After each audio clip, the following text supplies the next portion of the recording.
விநாயகர் சதுர்த்தியையொட்டி மதுரை மதிச்சியம் பகுதியில் 1000 வில்வம் பழங்களை கொண்டு 5 அடி விநாயகர் சிலைகள் உருவாக்கப்பட்டுள்ளது. இதுகுறித்து எமது செய்தியாளர் சல்மான் வழங்கும் கூடுதல் தகவல்களை கேட்கலாம். வணக்கம் சல்மான், இதுகுறித்தான கூடுதல் விவரம். விநாயகர் சதுர்த்தியை முன்னிட்டு மதுரை மாவட்டத்தில் உள்ள பல்வேறு விநாயகர் ஆலயங்களில் காலை முதலாக பல்வேறு சிறப்பு வழிபாடுகள் நடைபெற்று வருகிறது. இந்த நிலையில் பல்வேறு பகுதிகளிலும் கூட விநாயகர் சிலைகளை வைத்து பொதுமக்கள் சுவாமி தரிசனம் செய்து வருகிறார்கள். இந்த நிலையில்தான் மதுரை மதிச்சியம் பகுதியில் 1000 வில்வம் பழங்களால் உருவாக்கப்பட்ட 5 அடி விநாயகர் சிலை பொது இடத்தில் வைக்கப்பட்டு அங்கு ஏராளமான பக்தர்கள் சுவாமி தரிசனம் செய்து வருகிறார்கள்.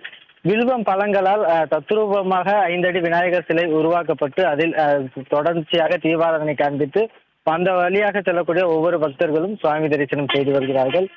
விநாயகர் சதுர்த்தியை முன்னிட்டு இதுபோன்று வில்வ பழங்களால் உருவாக்கப்பட்ட விநாயகர் சிலைக்கு பொதுமக்கள் மத்தியில் வரவேற்பு இருப்பதோடு பக்தர்களும் நீண்ட வரிசையில் காத்திருந்து சுவாமி தரிசனம் செய்து செல்கின்றனர். ஸ்ரீதர், மதுரையில் நடைபெறும் விநாயகர் சதுர்த்தி விழா குறித்து விழா தகவலை வழங்கியதற்கு நன்றி சல்மான்.